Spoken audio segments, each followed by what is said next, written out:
اعوذ باللہ من الشیطان الرجیم بسم اللہ الرحمن الرحیم۔ معزز سامعین کرام، السلام علیکم ورحمۃ اللہ وبرکاتہ۔ میں ہوں آپ کا ہوسٹ حافظ محمد کامران۔ معزز سامعین، اللہ تعالیٰ نے تخلیق کائنات کی بنیاد محبت پر رکھی ہے۔ اللہ تبارک و تعالیٰ نے اپنے نبی محمد صلی اللہ علیہ وسلم کی محبت میں اس جہان کو پیدا کیا اور اس کو سجایا اور آراستہ کیا۔ اللہ تعالیٰ کی تمام کائنات اصول محبت کے درس پر ہی گامزن ہے۔ اسلام ہمیں محبت اور اخوت کے ساتھ رہنے کا درس دیتا ہے۔ آپ نبی کریم صلی اللہ علیہ وسلم کا ارشاد مبارک ہے کہ تم میں سے سب سے بہترین شخص وہ ہے جس کے اخلاق سب سے اچھے ہیں۔ تو اخلاق کا درس محبت سے ہی آتا ہے۔ جب انسان دوسرے لوگوں سے محبت کرتا ہے اور ان سے پیار اور محبت سے پیش آتا ہے تو اس کے اخلاق بہت زیادہ اچھے ہو جاتے ہیں، لوگ اس کی قدر کرتے ہیں اور اللہ تعالیٰ کی نظر میں وہ بندہ بلند مقام حاصل کر لیتا ہے۔ معزز سامعین، اللہ تعالیٰ کی بنائی ہوئی محبت ایک ایسی چیز ہے جو انسان کو تباہ و برباد بھی کر دیتی ہے اور اس کو بلند مقام پر فائز بھی کر دیتی ہے۔ انسان کی محبت اگر اللہ تعالیٰ کے لیے ہو تو وہ اس کو بہت اعلیٰ مقام پر فائز کرتی ہے اور وہ فرشتوں سے بھی آگے گزر جاتا ہے۔ لیکن اگر انسان کی محبت کسی انسان کے لیے ہو، یعنی اس کی محبت عشق مزاجی کسی عورت یا کسی مرد کے لیے ہو، تو وہ اس کو تباہ و برباد کر دیتی ہے اور اللہ تعالیٰ اس شخص کو نشان عبرت بنا دیتے ہیں۔ لیکن ضروری نہیں کہ انسان سے انسان کی محبت ناجائز ہی ہو، اس کی محبت جائز بھی ہو سکتی ہے، جیسا کہ بیوی کا شوہر کے ساتھ محبت کرنا، دوست کا دوست کے ساتھ محبت کا رشتہ، اور ہمارا مسلمانوں کا آپ نبی کریم صلی اللہ علیہ وسلم کے ساتھ محبت اور عقیدت کا رشتہ۔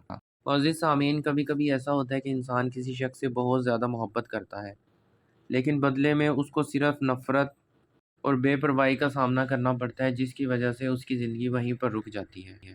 پریشانیاں، غم اور آنسو شخص کا مقدر بنتے ہیں، پھر وہ شخص محبت کے معاملے میں بالکل خود غرض ہو جاتا ہے اور اللہ تعالیٰ سے وہی شخص مانگتا ہے۔ تو جائز محبت کے حصول کے لیے اسلام نے ہمیں ایک انتہائی مناسب اور آسان طریقہ بتایا ہے، اور وہ اللہ تعالیٰ کا اسم اعظم یا قدوسو ہے۔ اس کی بہت زیادہ اہمیت ہے اور محبت کے حصول کے لیے بہت زیادہ امپورٹنٹ ہے۔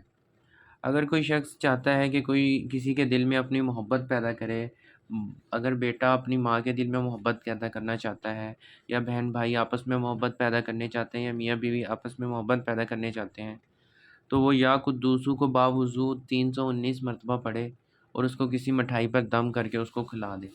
انشاءاللہ اس کے دل میں نفرت کے اثرات ختم ہو کے محبت کے اثرات پیدا ہو جائیں گے اور ان کے درمیان میں محبت پیدا ہو جائے گی۔ یہاں پر ایک بات بہت زیادہ اہم ہے کہ اللہ تعالیٰ کے اسم گرامی اسم اعظم ہے۔ اللہ تعالیٰ ایک پاک ذات ہے اور پاک صاف لوگوں کو ہی پسند فرماتے ہیں۔ یہ اللہ تعالیٰ کا اسم اعظم کسی ناجائز محبت یا کسی بھی غیر محرم کے لیے استعمال نہیں ہو سکتا اور نہ ہی یہ اثر کرے گا۔ اس کے علاوہ اللہ تعالیٰ کے اس پاک نام کے اور بہت زیادہ فوائد ہیں۔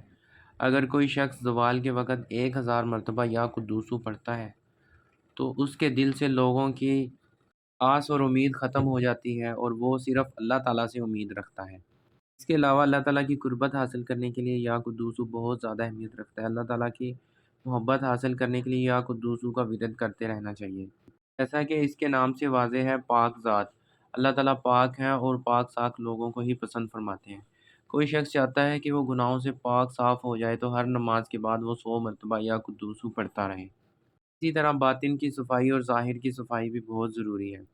اللہ تعالیٰ باطن کی صفائی انسان کی اسی وقت فرماتے ہیں جب وہ ظاہر کی صفائی کرے۔ تو بحیثیت مسلمان ہمیں چاہیے کہ ہم اپنا باطن صاف رکھیں اور ظاہر کو بھی صاف رکھیں۔ معزز سامعین، میں کوئی پروفیشنل یوٹیوبر نہیں ہوں۔ ہمارا مقصد صرف اور صرف اللہ تعالیٰ کا نام اور اس کی اہمیت لوگوں تک بتانا ہے۔ تو ٹوٹے پھوٹے الفاظ میں جیسے بھی ہم بیان کریں، ان کو سن لیں اور ان پر عمل کرنے کی کوشش کریں تاکہ اللہ تعالیٰ ہمیں اپنی محبت سے نواز دیں۔ امید کرتا ہوں کہ آپ کو آج کی ہماری ویڈیو پسند آئی ہوگی۔ اللہ تعالیٰ آپ کو اور آپ کے اہل خانہ کو اپنے حفظ و امان میں رکھے اور آپس میں محبت کا رشتہ قائم و دام رہے۔ حاضر ہوں گا کل ایک اور نئی ویڈیو کے ساتھ۔ اجازت دیجیے، خدا حافظ۔